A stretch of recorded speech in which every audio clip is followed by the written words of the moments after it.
हमारे देश में कितनी गलतफहमी फैलाई गई। लोग कहते हैं हिंदू मुस्लिम भाई भाई। अरे भाई, यदि हिंदू मुस्लिम भाई भाई हो सकते हैं तो ब्राह्मण क्षत्रिय वैश्य शूद्र भाई भाई क्यों नहीं हो सकता? यही भाई भाई है, हिंदू मुस्लिम भाई भाई नहीं हो सकते हैं। सब पूर्व में सनातनी, पर लड़ाइयां केवल विचारधाराओं की है। किसी मुसलमान से हमारी लड़ाई नहीं है, किसी ईसाई से हमारी लड़ाई नहीं है, लड़ाई है उसके विचारों से। क्या विचार से? हम गाय को माता मानते हैं और मुसलमान गाय को खा जाता है, तो जिसे हम माता कहते हैं उसे तुम खा जाते हो, तो भाई तुम हमारे भाई नहीं हो सकते। लेकिन ब्राह्मण गाय को माता मानता है, क्षत्रिय गाय को माता मानता है, वैश्य गाय को माता मानता है, शूद्र भी भारत का गाय को माता मानता है। जो गाय को माता मानेगा वो हमारा भाई है, जो गाय को माता नहीं मानेगा वो हमारा भाई। ये विचारधारा की लड़ाई है।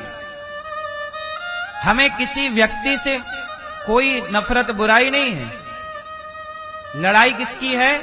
विचारधारा की, सोच की, विचारों की। अब बताइए मुझे कि गाय को माता ब्राह्मण मानता है कि नहीं, क्षत्रिय मानता है कि नहीं, वैश्य मानता है कि नहीं, शूद्र मानता है कि? अच्छा बताओ, गंगा को माता कितने लोग मानते हो? गंगा मैया कितने लोग? जो गंगा को माता माने वो हमारे भाई हैं, जो गंगा को माता ना माने वो हमारे भाई नहीं। ठीक है मेरी माँ, इसलिए सबको भाई मत मानिएगा, सबको अपना मत मान लीजिएगा। क्योंकि कैकई ने मंथरा को अपना माना तो मंथरा ने आग लगा दी। दुर्योधन ने शकुनी को अपना माना, आग लगा दी। बोलो हाँ। पृथ्वीराज ने जयचंद को अपना माना, बर्बाद कर दिया उसने। इसलिए जो आपके अपने हैं उन्हें पहचानो, जो आपके अपने नहीं हैं उन्हें पहचानो। पहचानो, दोस्त को और दुश्मन को पहचानना सीखो। आजकल आप लोगों के पास दोस्त और दुश्मन को पहचानने की आंखें हो गई हैं खराब। आप दोस्त को तो मान रहे हो दुश्मन, और दुश्मन को मान रहे हो दोस्त। जैसे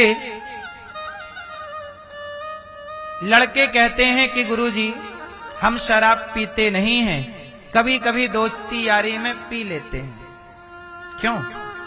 यही है ना। बोले हम रोज नहीं पीते, कभी कभी दोस्ती यारी में एक आध पैक मार लेते हैं। अब मुझे बताओ कि जो दोस्त आपको शराब पिलाएं वो आपके दोस्त हैं कि दुश्मन हैं? क्यों भैया, आप शराब पीते हो कभी कभी दोस्ती में? कभी नहीं। आप पीते हो चश्मा वाले भैया दोस्ती यारी में? कभी कभी। पीछे वाले भैया पीते हैं, रोज नहीं पीते आप, है ना, दोस्तों के साथ पी लेते हैं। तो दोस्त आपको शराब पिला रहे हैं, कल को आपके दोस्त कहें कि गाय का मांस खाओ, खा लोगे? कल को आपके दोस्त कहें कि ये सुअर की पोटी लाए हैं, चलो खाओ, खा लोगे? जब दोस्तों के कहने से शराब पी सकते हो तो सुअर की पोटी क्यों नहीं खा लेते? क्यों? क्योंकि दोस्त है। अरे भाई, ये दोस्त नहीं है। अच्छा बताओ, गाय को मारने से क्या लगती है? जोर से क्या सनातन लोग क्या मानते हैं? गाय को मार दिया तो क्या लग गई? भैया बताएंगे क्या लगती है? गौ हत्या। गौ हत्या का पाप, गौ हत्या करना पाप है। लेकिन याद रखिएगा, हमारे सनातन में 5 महापाप हैं। 5 क्या है? पंच महापाप। इन महापापों में एक पाप है शराब। गौ हत्या करने से ज्यादा पाप शराब पीने में लगता है, ये शास्त्र कह रहे हैं सनातन के। गौ हत्या करने से ज्यादा पाप शराब पीने का। तो आपके दोस्त ने आपको शराब पिला दी, मतलब आपसे पाप करा दिया कि नहीं, तो ये आपका दोस्त है कि दुश्मन है।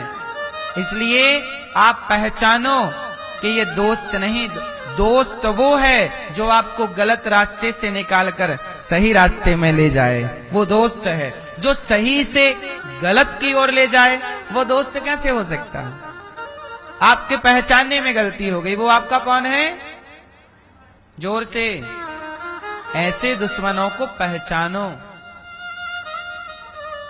आपने गलती कर दी ना, दुर्योधन ने गलती कर दी शकुनी को पहचानने में,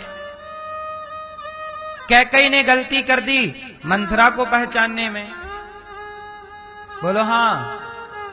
पृथ्वीराज ने गलती कर दी जयचंद को पहचानने में। जब आप दुश्मन को दोस्त समझ लोगे तो हानि होगी साहब। इसलिए कहता हूं कि दोस्त अच्छे बनाइए, धर्म के रास्ते पर चलने वाले दोस्त हों।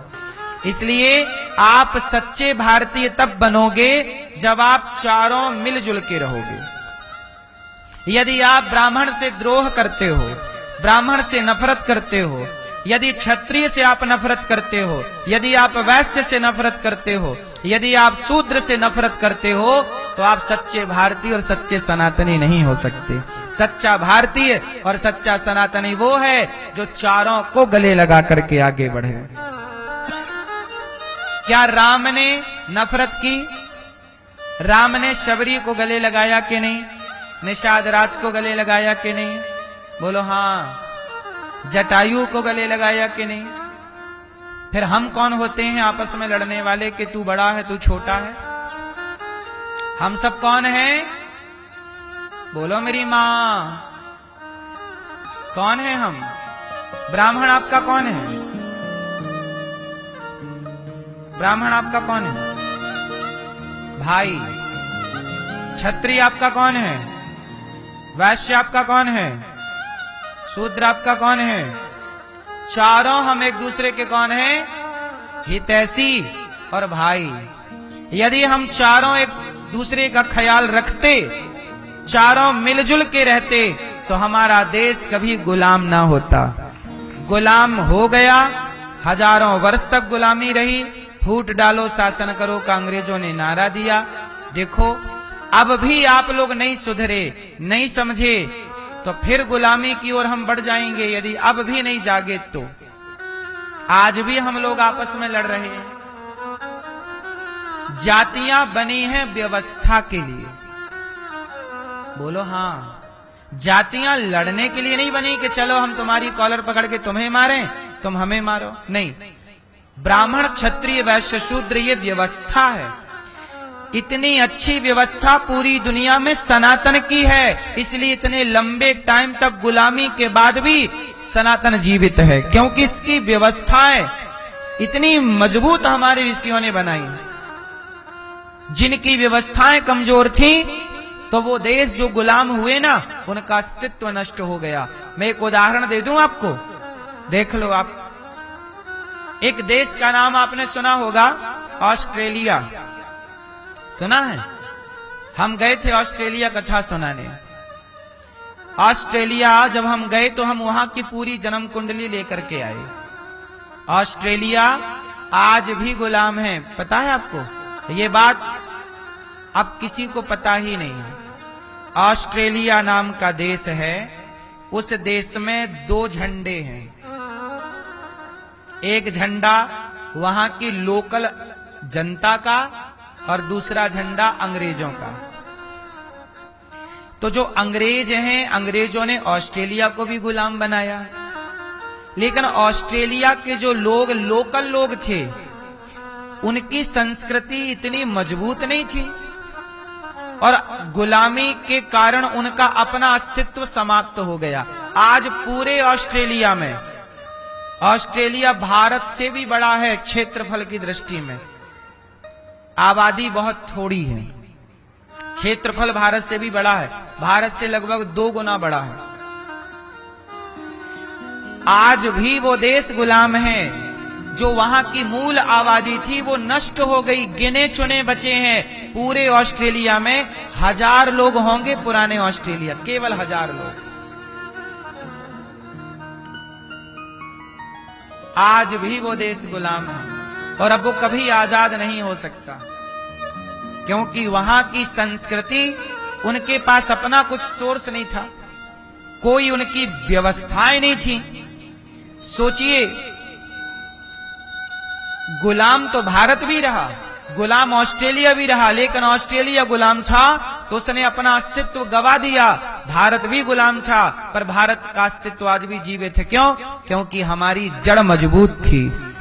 इसलिए हम सनातनी, ये जो व्यवस्था है ना, ब्राह्मण क्षत्रिय वैश्य शूद्र, ये व्यवस्था बनाए रहना, लड़ना मत आपस में, पर एक दूसरे के काम आना। ये लड़ने के लिए नहीं बनी व्यवस्था, ये व्यवस्था है। अब जिसकी व्यवस्थाएं मजबूत थी वो जिंदा है, जिसकी व्यवस्थाएं कमजोर थी, आप कितने इतिहास उठाइए, कितने देशों का अपना अस्तित्व समाप्त हो चुका है। अरे और दूर क्या जाते हो, चलो मैं आपको बताऊं। अफगानिस्तान, अफगान भी तो हिंदू सनातनियों का था। शकुनी कौन था? शकुनी का पिता कौन था? गांधारी कौन थी? सब ना सनातनी है, लेकिन आज वहां एक भी सनातनी नहीं है, क्योंकि जो अपनी संस्कृति, अपने संस्कार भूल जाता है, उसका अस्तित्व नष्ट हो जाता है। अफगानिस्तान इसका उदाहरण है। ठीक है, इसलिए अपनी संस्कृति को नष्ट ना होने दीजिए, अपने संस्कारों को नष्ट ना होने दीजिए। बच्चों को गीता पढ़ाइए। हम बार बार कहते हैं कि अपनी इसलिए कहते हैं, जो व्यवस्थाएं हमारे ऋषि मुनियों ने बनाई हैं, उन व्यवस्थाओं का पालन करो, ज्यादा होशियार ना बनो। तुम्हारी होशियारी सनातन के अस्तित्व को खतरे में लाकर खड़ी कर सकती है। यदि राष्ट्र हित में सोचना है तो ऐसे सोचना पड़ेगा, और पर्सनल स्वार्थ है तो पर्सनल स्वार्थ के लिए लोग लड़ते हैं। यदि पर्सनल स्वार्थ देखना है तब तो लड़ाइयां लड़नी है आपस में, और यदि राष्ट्र हित का सोचना है तो आपस में ना लड़ो। क्यों जी, बात सही है कि गलत है? हमारा भाई क्षत्रिय ही रहेगा, हमारा भाई वैश्य ही रहेगा, शूद्र ही हमारा भाई रहेगा, ब्राह्मण ही हमारा भाई रहेगा। जब पाकिस्तान आजाद हुआ, मतलब भारत से जब बंटवारा हुआ, किसका? पाकिस्तान बटा, भारत का टुकड़ा हुआ पाकिस्तान। इतिहास उठाइए, पाकिस्तान के पहले कानून मंत्री कौन? जिन्ना के साथ कौन गया था? जिन्ना के साथ भारत के एक दलित व्यक्ति गए। जिन्ना की बड़ी दोस्ती थी, क्योंकि उन्होंने जिन्ना से दोस्ती कर ली, और जिन्ना जब पाकिस्तान के प्रधानमंत्री बने तो पाकिस्तान के पहले कानून मंत्री भारत के एक व्यक्ति जो पाकिस्तान चले गए, जो हिंदू थे, दलित परिवार से, वो बने कानून मंत्री बने। पर उस पाकिस्तान में उन हिंदू का, उस दलित का सम्मान नहीं हुआ। आखिरी में उन्हें छोड़ के भारत आना पड़ा, क्योंकि तुम्हारा भला कोई सोचेगा तो ब्राह्मण क्षत्रिय वैश्य शूद्र ही तुम्हारा भला, कोई मुसलमान किसी हिंदू का भला सोच नहीं सकता साहब। यदि सोचता तो पाकिस्तान से क्यों भागना पड़ा पहले कानून मंत्री को, जो कि भारत के एक दलित समाज से थे? जिन्ना तो दोस्ती में लेके गए, तो फिर क्यों टूट गई दोस्ती? क्योंकि ये दोस्ती केवल स्वांग है। ये बात भारत के लोगों को जान लेनी चाहिए, थोड़ा इतिहास पढ़ना चाहिए, समझना चाहिए। तुम्हारा भला कोई नहीं सोच सकता सनातनियों के सिवा, इसलिए मिलजुल के रहो, प्यार से रहो।